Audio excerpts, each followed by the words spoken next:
Welcome to Trading Trends. I'm Ilya Spivak, head of Global Macro here at tastylive, joined by a very special guest, Todd Horwitz. Todd is the founder of Bubba Trading. He's got, upwards of 40 years in these markets, Todd, and one of the original market makers in the SPX pit back when it was first getting going. So we're going to get very trady here, everybody. Todd, welcome. It's great to be with you guys. I enjoy it, and it brings back a lot of memories with me and the gang over there. So I'm ready to go. Fantastic. Let's get right into the meat of this thing, right? Because all we're talking about here, and we can go straight to the charts. Obviously, everything we've been talking about has been crude oil this and crude oil that. We're kind of stuck in a range here. We're basically sitting between about 91 and 100. And what's interesting is we had this real clear read through from, okay, we have a spike in oil. Okay, that's inflation, so bonds go down. Okay, higher rates, dollar goes up. All of it kind of started to fall into a narrative. Today, oil, which was the triggering mechanism, it would seem, at least in the beginning, isn't doing anything. So what do you do here? What do you do with this range? Well, I think you have to go back about a week ago, 10 days ago. You see that big spike up. There it is. And that was a trigger, a sell signal. It was what we would call that a blow off to the upside. The other thing you would look at before you do anything is you'd go out and look at the future pricing of crude oil. So if you look in the future, you'll see today we're trading at, let's say, almost 97 right now. But if you go out and look, and in like this next December is trading in the 60s. Okay. So what the market's telling you is there's a lot of fear premium here. So I think you're looking for an opportunity to sell. Now I'd like to sell into a rally, and I'd like to sell at the top end. I would use 100 to be a seller, if not sooner. I think the right side of this trade is to be on the short side of this trade. I think you have to be willing to maybe take a little pain because obviously there are some extremely big whips in this. You know, you get one little news item during the day. I mean, we were down. The overnight low was 92.40. We're now 97. So you get some really big swings here. So you either have to be prepared if you're trading in the futures market or have on a safer options trade that allows you not to panic out because you have to be able to withstand some of these very big moves that are going to show up out of nowhere. And you know, it's a bombing at the straits. It's something in the oil fields. You know, Sure. this is right now a fear-driven, news-driven market. It has nothing to do with what's going on fundamentally, but we are consolidating, which indicates that either we're going to break to the upside or break to the downside. I think we break to the downside. I think this is a rally that's based on nothing. And of course, the economy can't support the price of oil. So I think we look for a spot to sell, which is what I'm doing. So I think this goes straight to your point. We're looking at the Z6 contract here, end of the year, just to kind of get the full sweep. And we can see here, let's call it $78, which is obviously a good ways off where we are on the front month here at 96. Let's call it a good $18 off. So obviously the market is looking downwind and going, whatever the premium in oil is, it's now, it's not later. So as far as executing the trade here, here's your range. If you're looking for a big reversal of this, now in your book you talk about back spreads and sort of using that as an explosive convexity kind of an idea. How do you structure that here? Well, I think you have to look at what your time frame is and the type of trade you want to make. If you're looking to carry a trade a little bit longer, I would, for example, use the USO possibly as a surrogate, or use the actual crude oil options depending on what you trade. And I would sell like a slightly in the money put and buy two out of the money puts, looking for a move. Now, again, all I have to give up is the debit that I will pay for that spread, and of course, the spread risk. So, but if you get the move that you're looking for, and if we get the move back to where I think we're going back into the 60s before this is all done. So if I get that big a move, I'm going to get paid off dramatically because once I cover the spread risk on the trade, I'm actually long a single put. Okay, and there's another way to make the same trade. If you wanted to buy puts, you can actually create a put by selling a call spread and buying the at the money put, which is basically the same thing as buying the put, but you're buying it for about half price of what's on the board. So you get a much bigger kick to the downside as well. So those are two real good options and ways to use the option market to short crude oil. Perfect. Okay, now this is where the thing gets fun.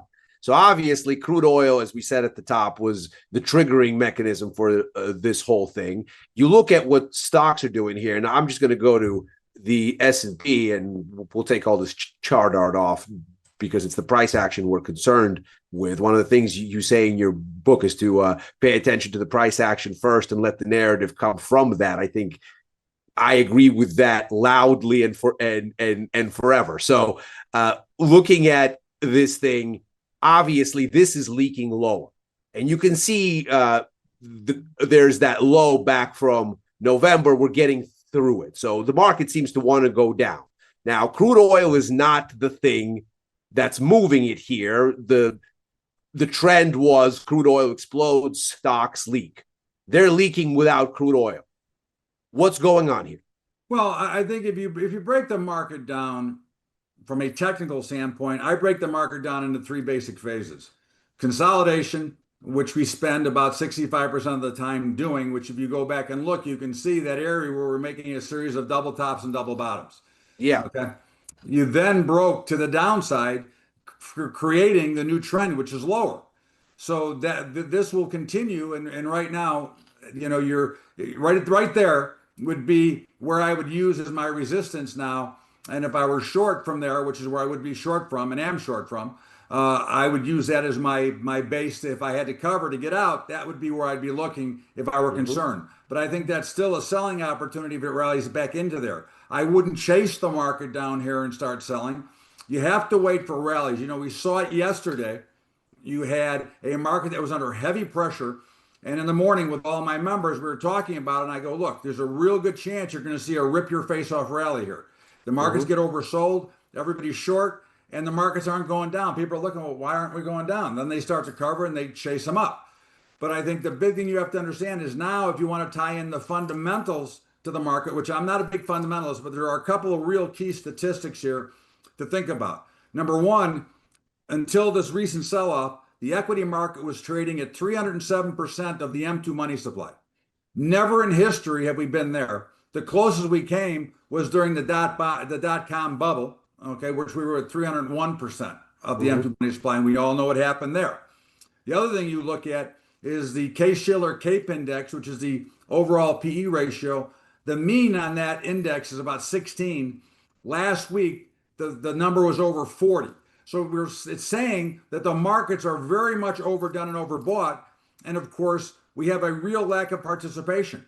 The only a small percentage are actually trading, hence the lower volume, because the average Americans don't have much money left right now because they're losing their jobs. Prices are high. There's a lot of expenses. So you're now starting to see reasons for the market to break down. And I think it's going to only get worse. Look what's happening with BlackRock, and you can't get your redemptions out of there. So there's a lot of reasons and a lot of warning signs saying that this downtrend should continue and you should be looking for opportunities to sell, not chasing the market down to sell it, but looking for rallies that are reasonable rallies that you can sell into.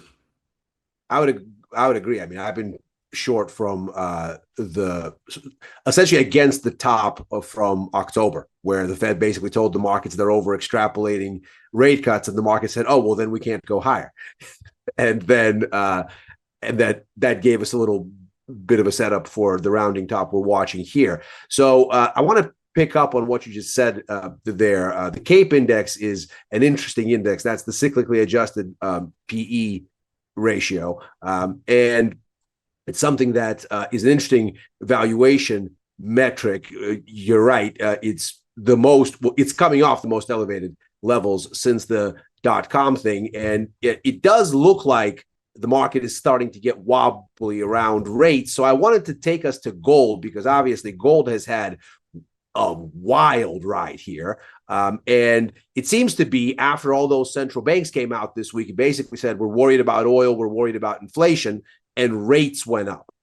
What is going on here? Because gold all of last year didn't seem to care about these things. It didn't care about the dollar. It didn't care about rates. It was just la-di-da marching higher. Now all of a sudden it cares about the dollar and rates again, it seems. What is this thing doing? Are we bottom fishing here? I'm not a big, I don't put all that stuff together. Usually I just look at the overall chart and the action, and we got extremely overbought, as you can see, back about 6 weeks ago, where we finally spiked to that top at about 5,600, 5,700. Look, I think gold is an outstanding buy somewhere in here.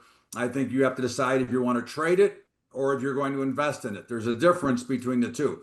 But I think the sell-off, as we often see in markets, is they go too far to the upside when they're chasing them up, and then they go too far to the downside, and there's a little panic. Now remember, when the markets first start to sell off, almost all asset classes start to sell off because people are trying to cover margin calls and trying to sell off their winners to cover their losers. Mm-hmm. It's a very common thing in the world of trading.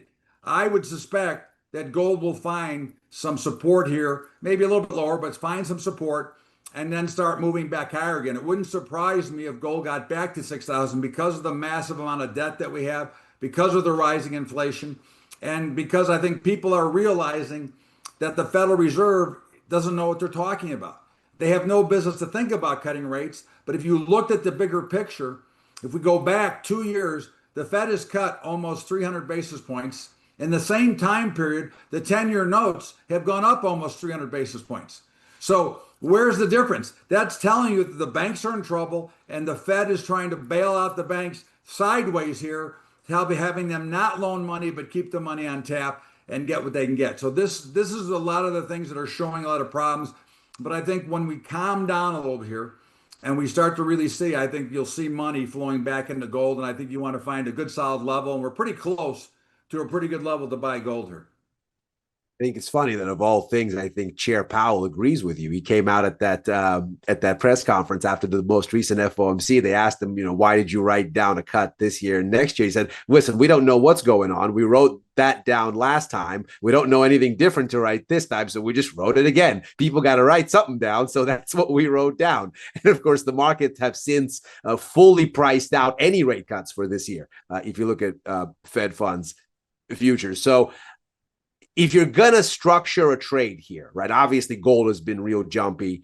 You don't want to necessarily buy a falling knife, but you are at the bottom of this range. It has found friction here before. It has found a reason to bounce from somewhere around these kinds of levels. How do you structure this thing?